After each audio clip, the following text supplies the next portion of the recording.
ने मैया को बिठाओ है, जवाब दिया है बैठो माँ, कैसे आना हुआ। कुंती कहने लगी बेटा मैं तुझे ये समझाने आई हूँ मेरे लाल कि मैं तेरी माँ हूँ, मैं तेरी माँ हूँ। जवाब दिया वो कैसे। तब कुंती ने सारी बात बताई बेटा जब मैं कुंवारी थी उस समय दुर्वासा ऋषि जी हमारे यहाँ कुछ पल के लिए कुछ दिन के लिए ठहरने के लिए आए। हमने उनकी बहुत सेवा की। मेरी सेवा पर खुश होकर के चलते समय महाराज दुर्वासा जी ने मुझे एक मंत्र दिया था और ये कहा था कि बेटी उस मंत्र का जाप किसी देवता का ध्यान धर के तुम करोगी, उसी देवता के समान तुम्हारे गर्भ से एक बलशाली बेटा पैदा होगा। लेकिन बेटा करण उस समय में कुंवारी थी। दुर्वासा जी मंत्र देकर के चले गए। मैंने सोचा दुर्वासा जी ये मंत्र दे के गए हैं और ये कह के गए किसी देवता का ध्यान धर के जब इसका जाप करोगी उसी के सहयोग से तुम्हारे बेटा पैदा होगा। मुझे ये लगता है कि ये बात कहीं झूठ न हो, मुझे नहीं लगता ये बात सही होगी। क्यों ना इसकी अंजवाइश कर ली जाए। अंजवाइश की है और जब अंजवाइश की कुंती कहती है कर्ण से बेटा मैंने अंजवाइश की सूर्य का ध्यान धर के उस मंत्र का जब जाप किया है तो गजब भयो। बोले का भयो। कुंती बोली लला मेरे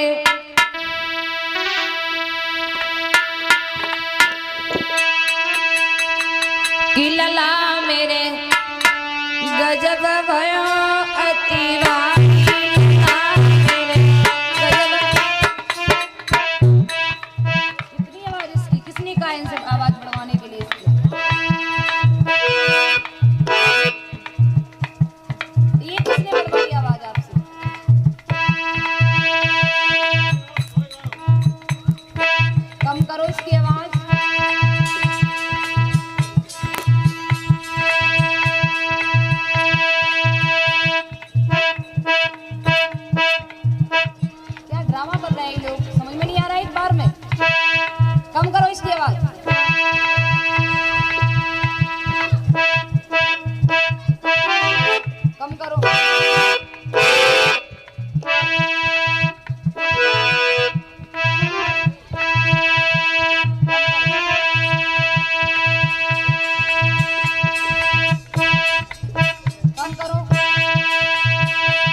कुंवारी थी सूर्य का ध्यान किया, उस मंत्र का जाप किया तो मेरे पेट में सूर्य की कृपा से तू आया।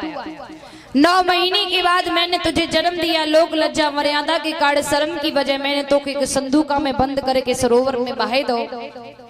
अधिरथ नाम के शख्स तुझे निकाल ले गए, उन्होंने तुम्हारा पालन किया है बेटा। मैं तुम्हारी माँ हूँ, इसलिए बेटा मैं तुम्हें समझाने आई हूँ कि तुम दुर्योधन का साथ छोड़ दो और पांडवों का साथ पकड़ लो। कर्ण हंस के कहने लगा, भैया आप ये क्या कर रही हो? भैया एक बात बता, ऐसी भी माँ होती है जो बच्चे को जन्म दे के और बाहे दे? आप अपने आप को माँ कह रही हो? भैया अधिरथ ने मेरा पालन किया है, दुर्योधन का मैंने नमक खाया है, कभी भी मैं दुर्योधन का नमक हराम नहीं करूंगा, नहीं कर सकता, चाहे मेरी जान क्यों न चली जाए। हाँ भैया, तुम ये कह रही हो कि 9 महीने तुमने पेट में मोए रखो है, तो मैया एक काम सुन, एक बात सुन। बोले का वो 9 महीना के बदले में मैया तू हम तक कुछ मांग ले। जो 9 महीने तूने मोए पेट में रखो, कष्ट सहे है, बाकी बदले में तू मोते कुछ मांग ले। और जैसे ही जवाब कही तो कुंती बोली, बेटा अगर देनो चाहते तो सुन। अरे 5 बाण तो पे परशुराम की बेटा दी गहाई, तू दान में मोको दे दे रे, दान में मोको दे दे रे, मांग रही महतारी।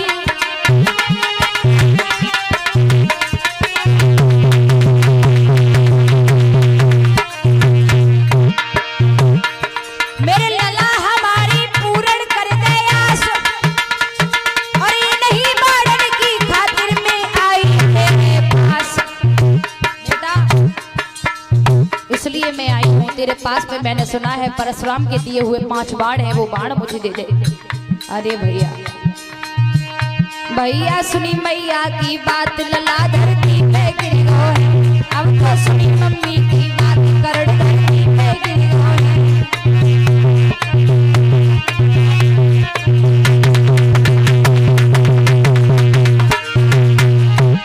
धरती पे गिर गो है, करण धरती पे गिर गो है, धरती पे गिर गो है। भैया सुनी कुंती की बात, करण धरती पे गिर गो है।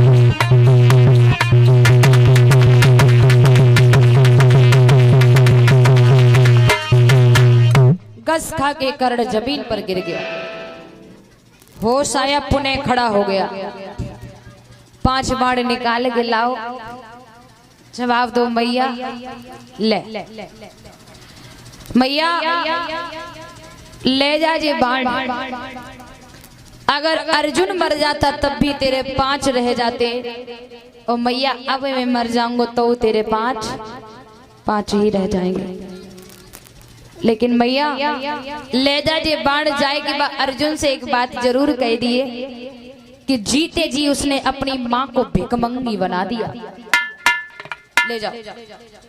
कुंती बाण लेके आई, आकर के कृष्ण को दिए हैं। पांडवों में बड़ी खुशियां हैं। अब तो रात व्यतीत हुई, सूर्य ने पूरब में आंखें खोली हैं, एक दूसरी की सेना युद्ध मैदान में उमड़ पड़ी, टूट पड़ी एक दूसरे पर।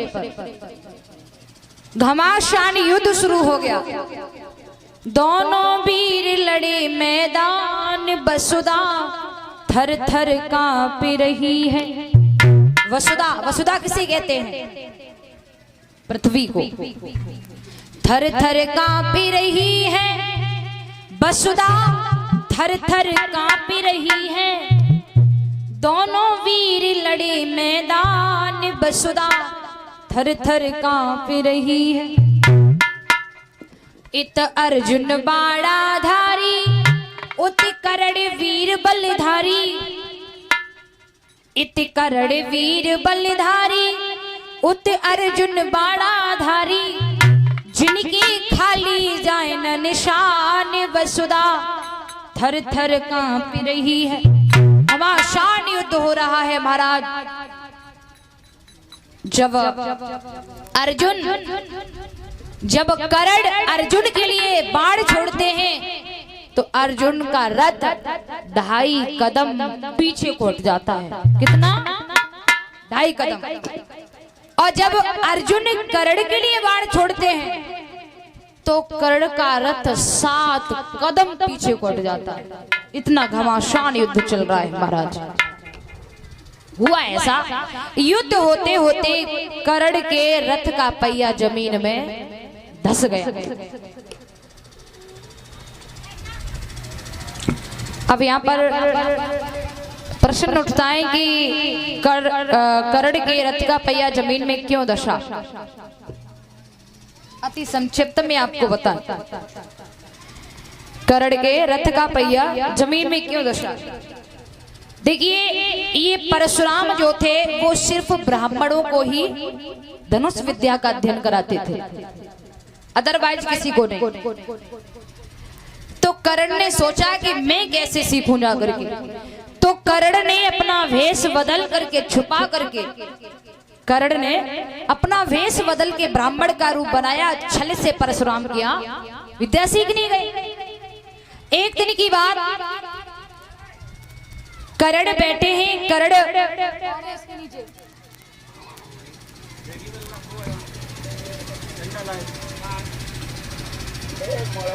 महाराज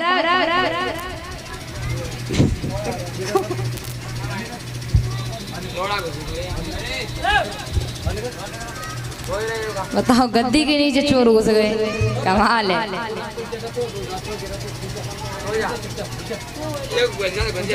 अरे बुला रहे बड़ी तेज तुम लोग। शोर ना करें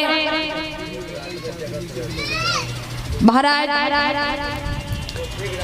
तो कर्ण बैठा है, कर्ण की जंघा पर परशुराम जी अपना सिर रख करके लेटे हुए हैं, सो रहे हैं। अचानक ही क्या होता है कि कर्ण की जंघा में आकर के एक भौरा काट लेता है, कीड़ा, भौरा समझते हैं ना, काट लेता है। ऐसे काटा कि कर्ण के दर्द बहुत हुआ, रक्त बहुत निकल रहा है, लेकिन कर्ण ने फिर भी अपनी जंघा हिलाई नहीं, क्योंकि जंघा हिलाएंगे तो गुरुजी की नींद खुल जाएगी। तो कर्ण ने क्या किया, जंघा नहीं हिलाई, वहीं के वहीं जैसे तैसे बैठे रहे।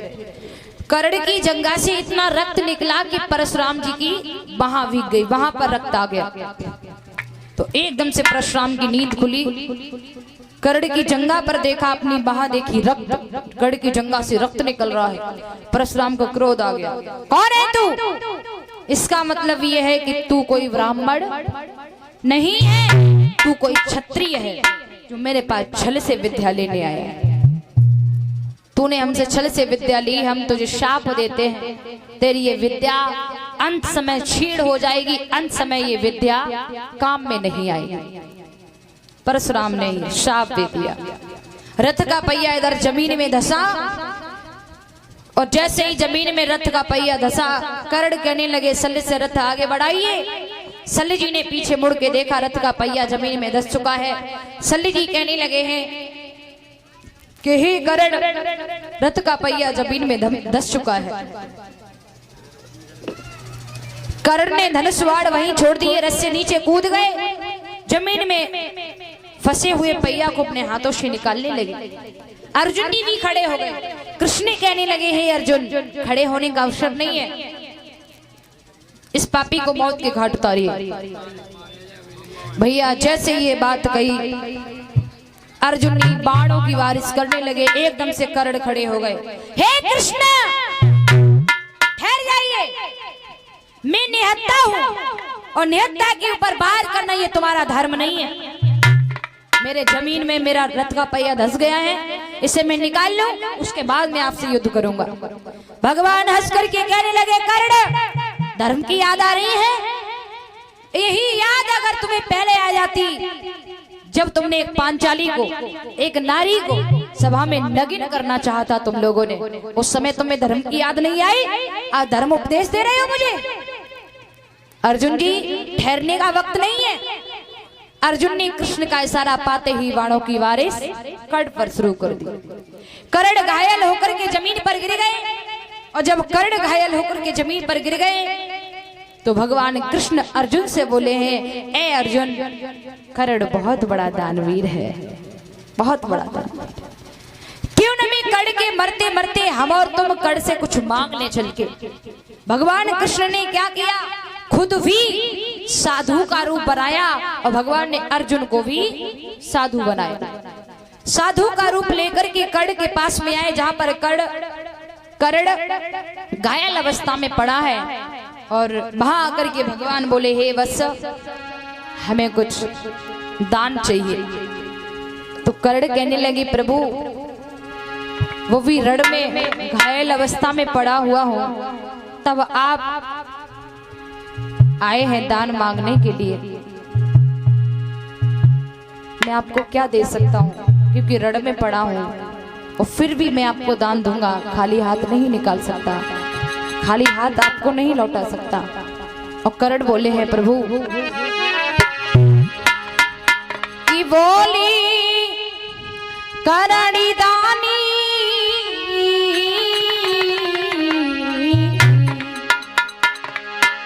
की बोली करणी दानी, काना से मरते मरते कभी हाथ ना थके हैं, मेरे दान करते करते कभी हाथ ना थके हैं, मेरे दान करते करते।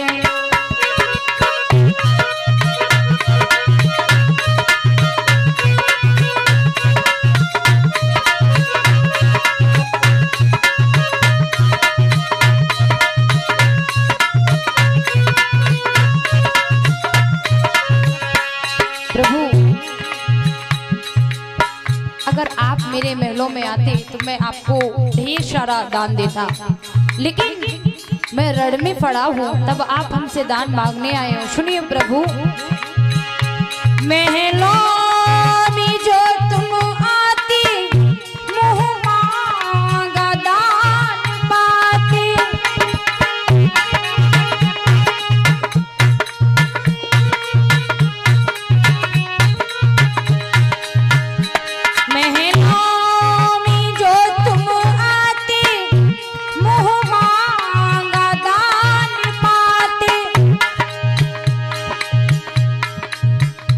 छोटा सा दान देने में हम तो प्रभु शर्माते,